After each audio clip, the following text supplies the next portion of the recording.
এই জায়গাটা কি দেখে তোমরা গেস করতে পারছো যে জায়গাটা কোথায়?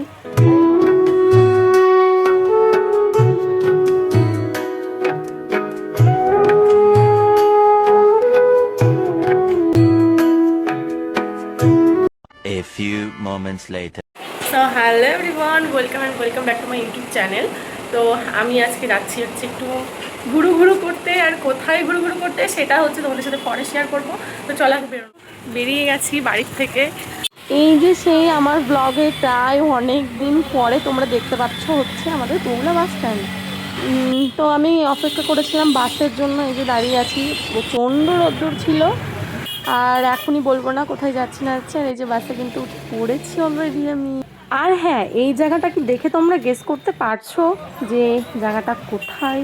আর এই যে তোমাদের সাথে কথা বলতে বলতে আমি কিন্তু কৃষ্ণনগর থেকে আরেকটা বাসে উঠে পড়েছি, যেখানে যাব সেইখানে যাওয়ার জন্য যেই বাসটা, সেই বাসে কিন্তু অলরেডি আমি উঠে পড়েছি। আর এই যে সেই বাস স্ট্যান্ডটা তোমরা দেখে চিনতে পারো কিনা অবশ্যই আমাকে জানিও, এটা কৃষ্ণনগর বাস স্ট্যান্ড।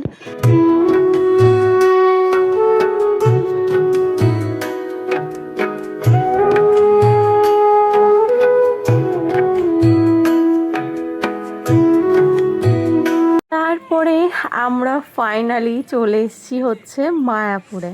আর মায়াপুরে এসে প্রচণ্ড রোদ্দুর ছিল, যেহেতু দেখালাম তোমাদেরকে, তার জন্য একটু এখানে বসেছিলাম। দেন এই যে আবার যাচ্ছি, ওই যে ইসকন মানে হচ্ছে বড় যে মন্দিরটা হচ্ছে সেইটার চূড়াটা দেখা যাচ্ছে, তোমরা আশা করি দেখতে পাচ্ছ। আর হ্যাঁ, কে কে মায়াপুরে গেছো অবশ্যই আমাকে কমেন্ট করে জানাবে, কিন্তু একদম ভুলবে না কমেন্ট করে জানানোর কথা। তো এই যে চলে এসেছি, আর তোমাদের সাথে শেয়ার করি, তোমরা শুধু দেখতে থাকো। সাইড থেকে প্রচণ্ড পরিমাণে নয়েজ আসছে, যার কারণে আমি মাঝে মাঝে একটু ভয়েস ওভার বেশি দিচ্ছি, কারণ কি করব তোমরাই বলো, প্রচণ্ড পরিমাণে নয়েজ আসছে। আর এই যে যেহেতু একটু অন্ধকার ভাব চলে এসেছিলো সন্ধ্যা সন্ধ্যা, তার কারণে ফোয়ারাটাও স্টার্ট করে দিয়েছিল। আর ওই যে আমার সামনে যে দাদুটা ছিল, ওই দাদুটার হচ্ছে আমার ব্যাগে একটু লেগেছে, তার জন্য বকা না দেয়। যাই হোক, আমাদের ঘোরা প্রায় কমপ্লিট। আর কি খেয়েছি না খেয়েছি সেটা যদি কমেন্ট করো। যেগুলো খেয়েছি সেমন কিছুই খাইনি, দুপুরে যেটুকু খাওয়া সেটুকু খেয়েছি, কিন্তু আমরা ইসকনে টিকিট পেয়েছিলাম না, যেহেতু অনেক লেটে পৌঁছিয়েছিলাম, তার কারণে। আর এই যে বেরিয়ে গেছি, এখন বাসে উঠে পড়েছি। সেরকম অনেক জায়গায় ঘোরা হয়নি, মোটামুটি যেগুলোতে আমি ঘুরেছি তোমাদের সাথে শেয়ার করলাম।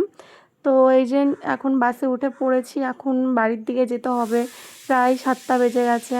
আর এটা হচ্ছে কৃষ্ণনগর রোড, কৃষ্ণনগর নেমে পড়েছি হচ্ছে বাসের থেকে, দেন এখান থেকে আবার বাস ধরে যেতে হবে বগুলা। আর এই যে কৃষ্ণনগর থেকে বগুলা যাওয়ার বাসে আমি উঠে পড়লাম। দেন বগুলা নেমে আমার কিছু কাজ আছে, একটু শপিং করার আছে যেহেতু, তার জন্য এই যে চলে এসেছি একটা দোকানে, যেহেতু তাড়াতাড়ি বাড়ি ফিরতে হবে, অনেক বেজে গেছে তার জন্য।